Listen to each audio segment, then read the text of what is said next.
team, and what did you focus on to turn things around that you just held on to throughout the match? Wala, di nga, they're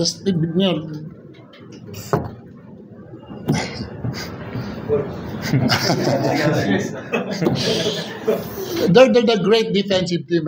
We talked about that, and we know that they thrive on their defense. So our which we didn't do well at the start. We know we turned the ball over a lot. I think we turned the ball over 10 times the first quarter. Yun yung doon, and we had to deal with their pressure defense. And we weren't able to do that. Mabuti na lang, we kept our composure and poise, and we came back. We were able to get back into the game. So yun yung focus, which we didn't do in the first quarter. Pero yun, naka-recover naman sila. So, nanalo naman. Thank you, Coach Jong. Robert, sabi nila dito, Haliberto daw. Paano mo nakitang mag-ambag sa kanilang mga paraan ng teammates mo para mabawasan yung advantages at yung strengths ng Magnolia ngayong gabi? Yun nga, sabi ni Coach. Sa mga laro ko, ako yung turnover ata. 5-7 nga ako. I have to take care of the ball. Pero yun nga, sabi ni Coach, galing lang dumepensa. Championship contender yung Magnolia every conference So, tara mga guardia nila, ibang klase yung pressure. So, yun nga, kaya nga man yung kagandahan ng team namin We're a team. So, kung masama yung laro ko, napipick up yung iba. So, credit dun sa second group namin. Pumasok si Polly, pumasok si Kevin, ang ganda ng energy, si Matt pumasok, and then yun. Nagkakumpiyansa kami, yung defensive game plan namin, sinunod namin, and then, yun, ganda ng pasahan namin. So everybody had open shots. Ang ganda ng team coordination namin. Sana tuloy-tuloy namin to.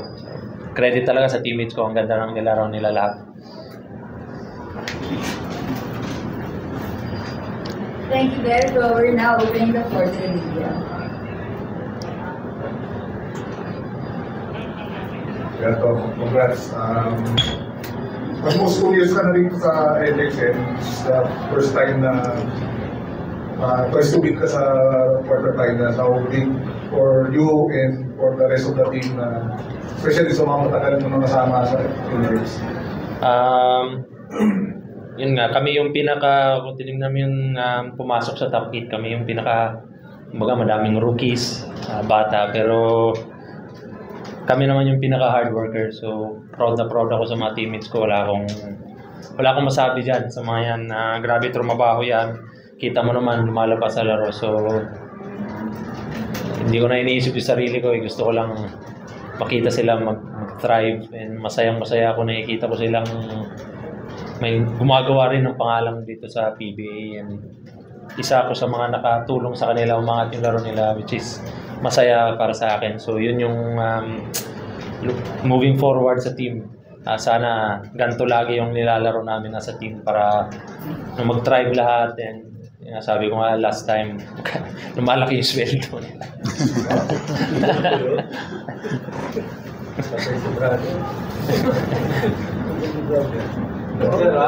Manager Virgil. Coach Dong, yun nga nung kanina parang ito speechless kanina is that because of this being a big accomplishment for your team? Hindi naman, nagugulat lang ako sa team that they are performing very well. Parang, siyempre, trabaho lang, di ba? So, masaya lang ako para sa kanila na nananalo at nabibigyan ng kahulugan yung practice nila, yung hirap nila. Nabibigyan sila ng biyaya na ang hirap naman kasi trabaho ng trabaho tapos walang reward. At least yung panalo is their reward for their hard work. So, kagaya sabi ni Berto, ang sisipag nila, si Berto number 1, nagbibigay ng kumpiyansa sa kanila, and that's why they are playing this way. Sana lang yun, tuloy-tuloy lang. Coach, there was a stretch in the game na parang nagpapahinga si Berto. Doon pa talaga tuluyang lumayo yung team mo. So, ano naman yung masasabi mo dun sa ginawa rin iba while Berto was resting? Nasanay lang sila kasi yun yung ano namin yun yung that was yun yung pinagtatrabahuhan namin all throughout the season. How can we, malaking bagay kasi si Berto, pero hindi naman siya pwede maglaro palaging 44 minutes, 40 minutes. So, paano tayo magiging epektibo na wala si Berto doon sa minuto na wala siya, na nagpapahinga siya. So, yun. And then they find ways na lang kung paano sila makaka-score na wala si Berto. And of course, defense will come into play also. Defense will come into play. So, yun. And yun, si Berto played 37 minutes, di ba? 37 minutes. So, ako mahaba pa rin di ba? Mahaba pa rin. Pero ganun talaga yung playing time ni Berto. He needs to be there. Huwag naman yung 2 minutes lang tapos ibabalik mo na. Yun yung mahirap Coach, will you say Jonel Percarpio played for the first time after a long while? So, malaking tulong. Of course, kulang kami ng rotation because of the injury. Si Tony hindi nakalaro, si Dom injured pa, si Rick, maraming kulang. Yung paglaro ni Polly, super sa amin yun, super napagginhawa yung rotation namin. Kasi ang ganda naman ng laro niya, pero yung minuto na magpapahinga yung iba, nag-iba rin yung takbo yung energy niya, yung depensa niya. So, yeah, Polly was a very vital role today. Kasi siyempre, pwede kumita kayo, but of course, pagdating ng day off, siyempre, ibang yan.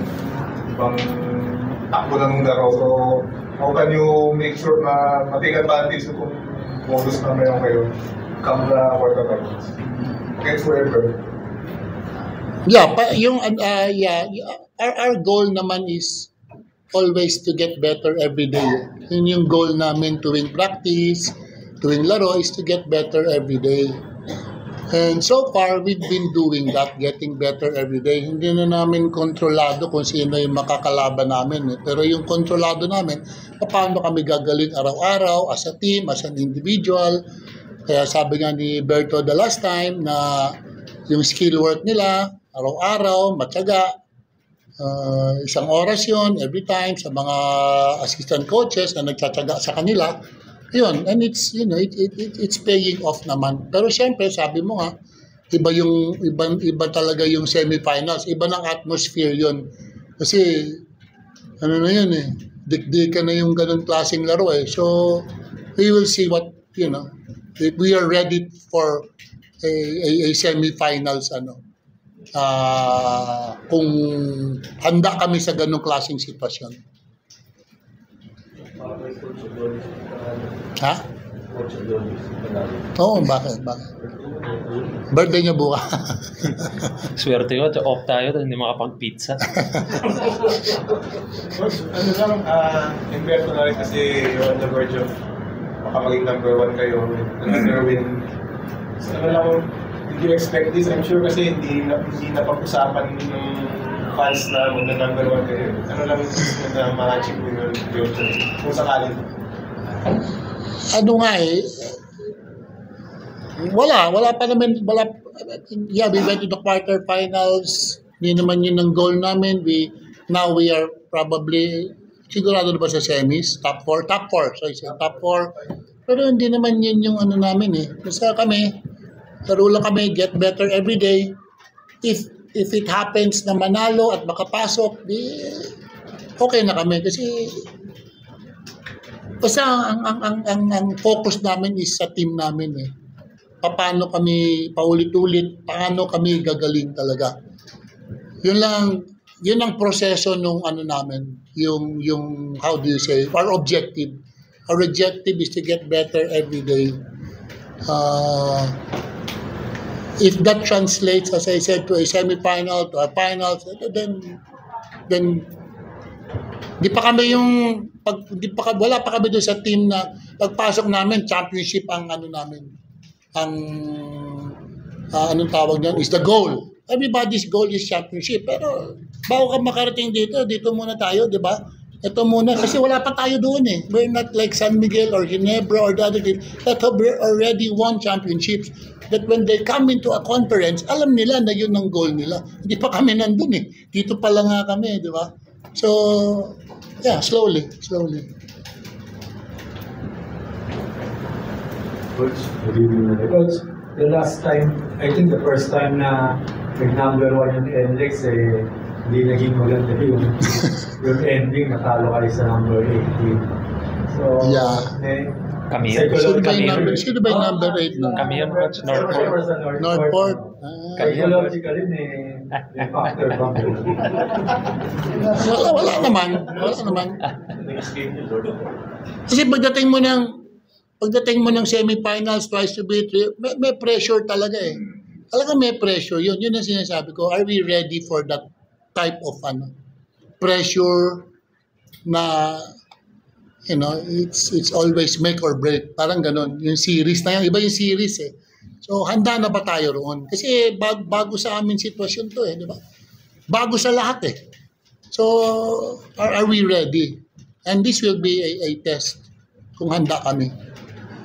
Si Berto handa kasi ilang beses na nandyan yan eh. Pero his teammates, yung mga kakampi namin, it should be yung kumpiyansa at saka alam nila yung ikahaharap nila.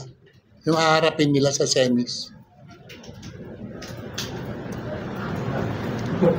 Alright, that wraps it up. Thank you so much, Coach John.